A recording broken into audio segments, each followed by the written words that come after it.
السلام علیکم ورحمۃ اللہ تعالی وبرکاتہ۔ مرکز اہل سنت جامعہ رضویہ منظر اسلام کے یوٹیوب چینل ہم سبق درس نظامی میں آپ کا خیر مقدم ہے۔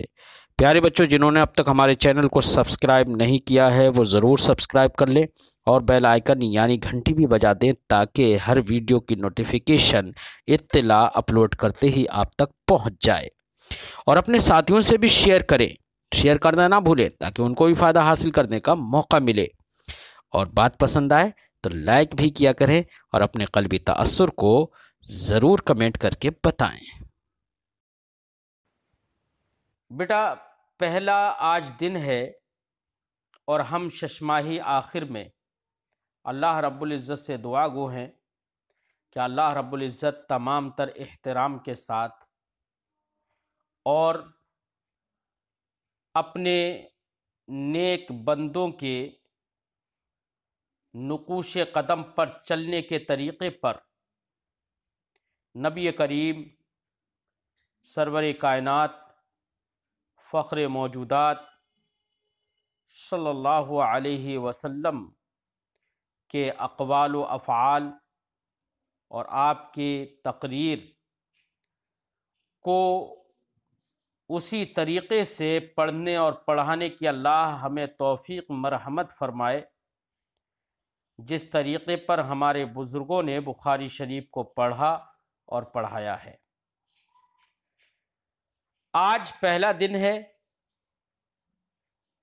الحمدللہ ابھی ہم نے اللہ رب العزت کے کلام الہی سے اور کلام الہی کی اتباع اور اقتداء اور فرمان نبی صلی اللہ علیہ وسلم کی اتباع کرتے ہوئے بسملہ اور قرآن پاک کی چند آیات بطور دعا پڑھیں۔ اللہ رب العزت سے دعا ہے کہ ہماری اس پڑھنے اور پڑھانے کو مکمل فرمائے۔ اللہم رب یسر ولا تعسر وتمم بالخیر، اللہم رب یسر ولا تعسر وتمم بالخیر، اللہم رب یسر ولا تعسر وتمم بالخیر۔ اور آج ہم ششماہی آخر میں بخاری شریف کتاب النکاح کا آغاز کریں گے۔ کتاب النکاح کا آغاز کرنے سے پہلے اور یہاں پر کسی حدیث کا درس دینے سے پہلے میں یہ بتانا چاہتا ہوں کہ نکاح ایک وہ امر ہے، وہ عقد ہے جو اس دنیا میں آنے کے بعد سب سے پہلے ہوا ہے۔ وہ عقد نکاح ہی ہے۔ عقد نکاح سے پہلے انسانوں کے مابین کوئی عقد نہیں ہوا، تو سب سے پہلے دنیا میں جو عقد ہوا ہے وہ عقد نکاح ہے۔ اللہ رب العزت نے حضرت آدم علیہ السلام کو اس دنیا پر بھیجا اور حضرت حوا کو جب پیدا فرمایا، حضرت آدم کو پیدا فرمایا، حضرت حوا کو پیدا فرمایا، تو سب سے پہلے حضرت آدم حضرت حوا کے لیے اجنبی تھے، حضرت حوا حضرت آدم کے لیے اجنبی تھیں۔ اللہ رب العزت نے جو سب سے پہلے عقد ان دو انسانوں کے درمیان فرمایا وہ عقد نکاح تھا۔ اللہ رب العزت نے دونوں کے درمیان عقد نکاح رکھا اور وہ زوجیت کے رشتے میں منسلک ہوئے۔ تو سب سے پہلے انسانوں کے درمیان جو عقد ہوا ہے وہ عقد نکاح ہے، اور زوجیت کا جو رشتہ ہے وہ رشتہ سب سے پہلے اللہ رب العزت کی جانب سے انسانوں کے درمیان ہوا ہے۔ تو رشتہ ازدواج اور رشتہ زوجیت تمام رشتوں پر مقدم ہے۔ اور اس کی تقدم ہی کی وجہ ہے کہ ایک اجنبی مرد اور ایک اجنبی عورت جب رشتہ زوجیت میں بندھ جاتے ہیں تو اس رشتے کی بنا پر اللہ رب العزت ان دونوں کے دلوں میں ایک دوسرے کے لیے ایسی محبت پیدا فرما دیتا ہے کہ اب اس رشتے کے سامنے رشتہ اخوت ہو یا رشتہ ابوت ہو، چاہے باپ کا رشتہ ہو، چاہے بھائی کا رشتہ ہو، چاہے ماں سے رشتہ ہو، یا اپنے اعزاء و اقارب کے کوئی اور رشتے ہوں، وہ سارے رشتے اس رشتے کے سامنے وہ محبت نہیں رکھتے ہیں جو محبت زوجین کے درمیان اللہ رب العزت پیدا فرما دیتا ہے۔ یہ من جانب اللہ ہوتا ہے کہ ایک خون کا رشتہ اتنا مضبوط نہیں ہوتا ہے جیسے کہ زوجین کے درمیان ایک یہ رشتہ زوجیت مضبوط ہوتا ہے۔ تو ہماری اس گفتگو سے آپ نے یہ سمجھا کہ سب سے پہلے انسانوں کے درمیان جو عقد ہوا ہے وہ عقد نکاح ہے۔ تو عقد نکاح کو دیگر تمام تر عقود پر تقدم حاصل ہے، وہ مقدم ہے۔ ایک بات یہ آپ کے ذہن میں آ گئی ہوگی۔ دوسری بات، نکاح، عقد نکاح یہ ایک ایسا عقد ہے جس کی جواز اور اباحت نسل انسانی کی افزائش کے لیے ہوئی ہے، یعنی انسانی نسل کو آگے بڑھانا ہے، اس میں اضافہ کرنا ہے۔ اس افزائش نسل انسانی کے خاطر نکاح کو جائز قرار دیا گیا ہے۔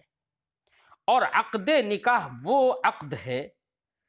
جس کے بارے میں دنیا کا ہر مذہب اس کی اباحت کا قائل ہے کہ عقد نکاح چونکہ افزائش نسل انسانی کے خاطر ہوا ہے، ورنہ تو میں آپ کو بتا دوں کہ عقد نکاح میں جزو انسانی کو پامال کرنا ہوتا ہے، جزو انسانی سے استمتاع ہوتا ہے، تمتع ہوتا ہے، اور یہ جزو انسانی سے تمتع اور استفادہ یہ جائز نہیں ہے شریعت میں۔ لیکن خلاف عقل اور خلاف قیاس جزو انسانی سے یہاں پر استمتاع اور تمتع وہ صرف اس لیے جائز ہے تاکہ انسانی نسل کی افزائش ہو اور انسانوں کی تعداد بڑھے۔ نبی کریم صلی اللہ علیہ وسلم نے ارشاد فرمایا ایک حدیث پاک میں، تزوجوا الولود الودود فإنی مکاثر بکم الامم یوم القیامہ۔ نبی کریم صلی اللہ علیہ وسلم نے ارشاد فرمایا کہ کثیر الاولاد، عورت سے نکاح کرو جس کے بہت سارے بچے ہوں، اس سے نکاح کرو۔ کیوں؟ سرکار نے فرمایا فإنی مکاثر بکم الامم، کیونکہ میں قیامت کے دن تمہاری کثرت کو دیکھ کر تمام امتوں پر فخر کروں گا، تمام امتوں کے مقابل تمہاری کثرت کو دیکھ کر فخر کروں گا۔ تو اس حدیث پاک سے یہ سمجھ میں آ گیا کہ نکاح کا جو جواز ہے وہ صرف اس لیے ہے کہ تاکہ انسانی نسل کی افزائش ہو، بڑھوتری ہو، اس لیے نکاح جائز ہے، ورنہ تو جزو انسانی سے استفادہ کرنا یہ جائز نہیں ہے۔ تو نکاح سے جو استفادہ جو جائز ہے وہ ایک علت کی وجہ سے، اور وہ علت کیا ہے؟ وہ ہے افزائش نسل انسانی کی بڑھوتری۔ دو باتیں آپ کے سمجھ میں آئیں۔ تیسری بات میں یہاں پر یہ ذکر کر دوں کہ نکاح ایک ایسا پاکیزہ امر ہے کہ جس کا قول دنیا کا ہر مذہب کرتا ہے، ہر مذہب نے اس کو مانیتا دی ہے،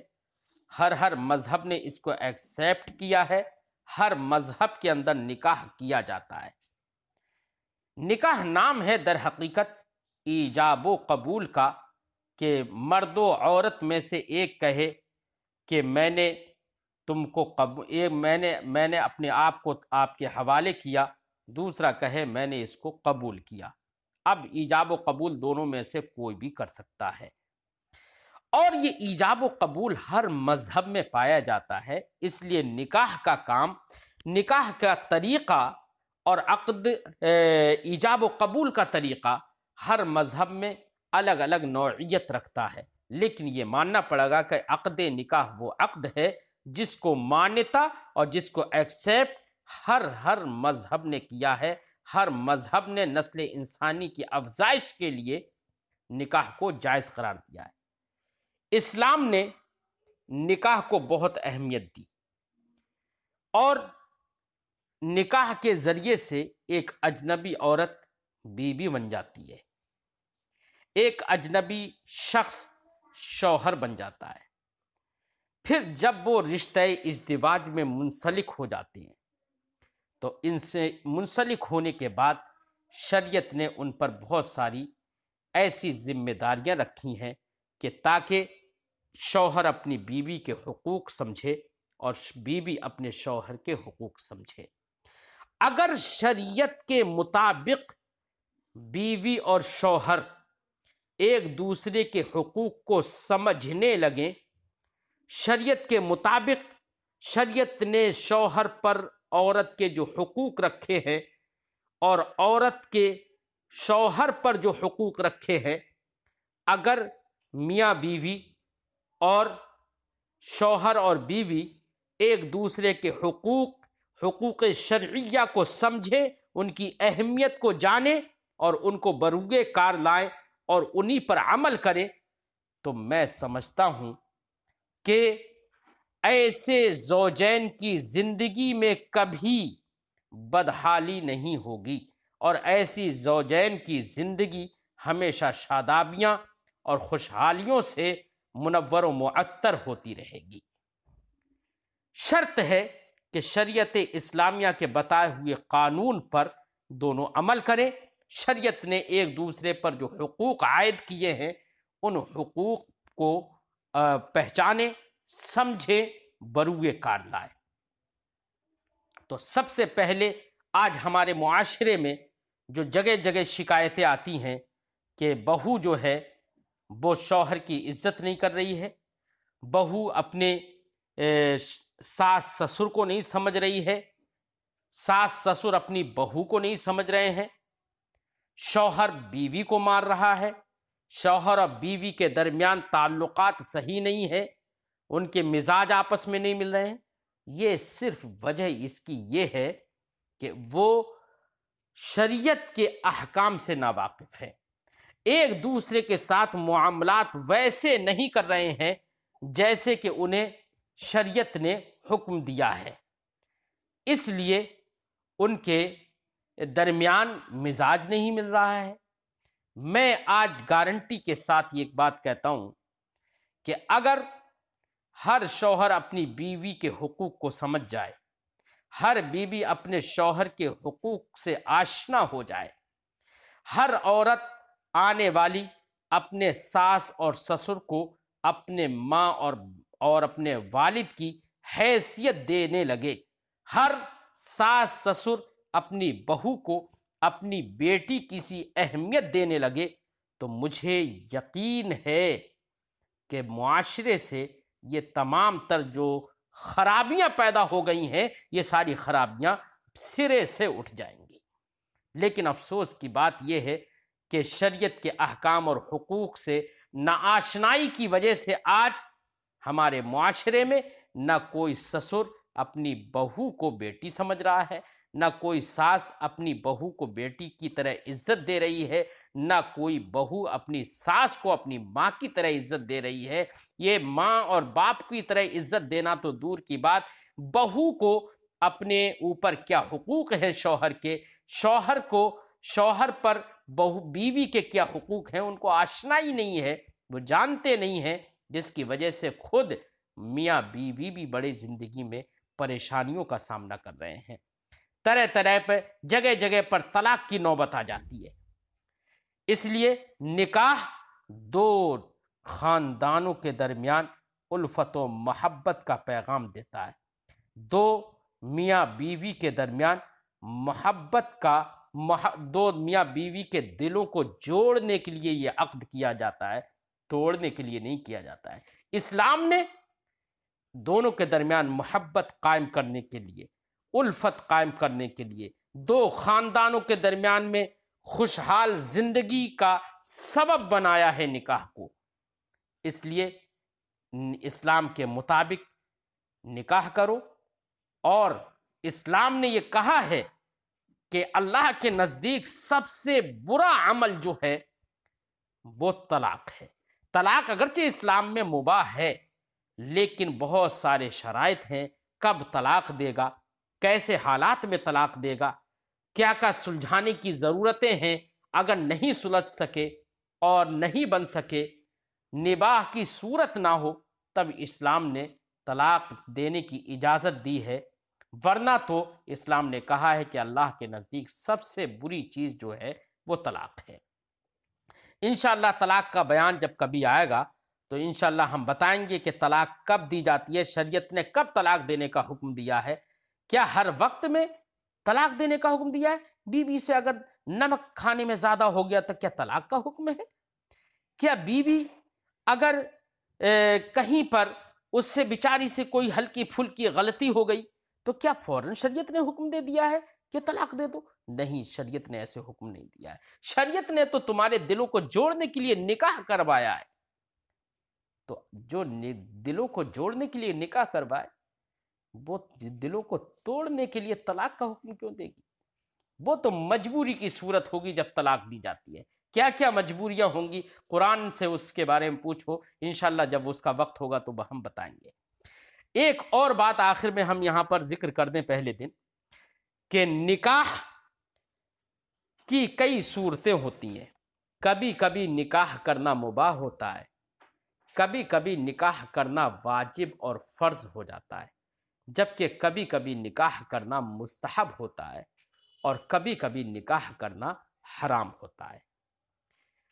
چند صورتیں ہیں۔ اللہ کے نبی صلی اللہ علیہ وسلم نے فرمایا تزوج الولود الودود فإنی مکاثر بکم الامم یوم القیامہ، تم افزائش نسل انسانی کے خاطر ایسی عورت سے نکاح کرو جس سے بچے خوب ہوں، میں تمہاری کثرت کو دیکھ کر قیامت کے دن فخر کروں گا۔ اب اگر کوئی اسی نیت سے نکاح کرتا ہے کہ افزائش نسل انسانی ہو، اس نیت سے نکاح کرتا ہے کہ نبی کریم صلی اللہ علیہ وسلم کے فرمان پر عمل ہو، سرکار کے طرز عمل کو اپنانے کی خاطر کسی نے اس نیت سے نکاح کیا، تو ایسا نکاح مستحب ہے، باعث ثواب ہے۔ ہر فعل نکاح پر ایسے شخص کو ثواب ملے گا، یہ مستحب ہے۔ اور اگر محض تلذذ کے لیے آدمی نے نکاح کیا تو نکاح کرنا ایسی صورت میں مباح ہے۔ اور اگر کوئی شخص چاہے مرد ہو یا عورت، اس کو اپنے اوپر یہ لگ رہا ہے کہ وہ اندیشہ ہو رہا ہے اسے کہ اگر اس نے نکاح نہیں کیا تو وہ بدفعلی میں مبتلا ہو جائے گا یا ہو جائے گی، تو ایسے مرد و عورت پر نکاح کرنا واجب ہو جاتا ہے۔ یہ تو زن کی صورت ہے،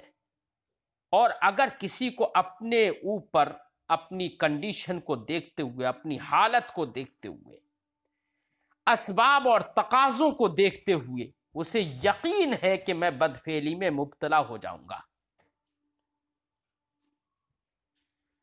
تو ایسی صورت میں جب بدفعلی ہونے کا، زنا وغیرہ کے میں مبتلا ہونے کا یقین ہو تو ایسے شخص پر نکاح کرنا فرض ہو جاتا ہے۔ اور اگر کوئی شخص ایسا ہے کہ جو نکاح کرنے کی استطاعت نہیں رکھتا، مثلا ایسا شخص ہے جو حقوق زوجیت ہی ادا نہیں کر سکتا، عنین ہے، اپنی بیوی کے ساتھ حقوق زوجیت ادا کرنے پر قادر نہیں ہے، اس کے اخراجات بھی نہیں کر سکتا پورے، اس کی ضرورتیں پوری نہیں کر سکتا، چاہے اس کی فزیکل ضرورت ہو یا مالی ضرورت ہو۔ اگر عورت کی حقوق زوجیت ادا نہیں کر سکتا ہے تو ایسے شخص پر نکاح کرنا حرام ہوتا ہے۔ تو نکاح کی ہم نے چند صورتیں بتائیں کہ کبھی تو نکاح کرنا مستحب ہوتا ہے، باعث ثواب ہوتا ہے،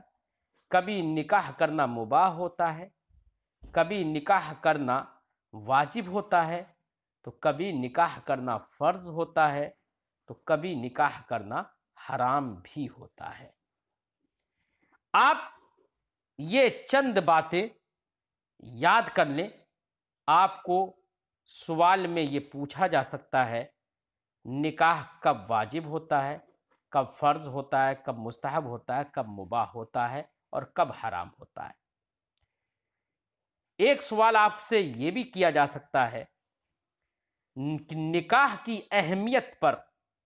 کچھ روشنی ڈالیے۔ تو میں نے نکاح کی اہمیت پر اب تک جو گفتگو کی، نکاح کی اہمیت ہی پر کی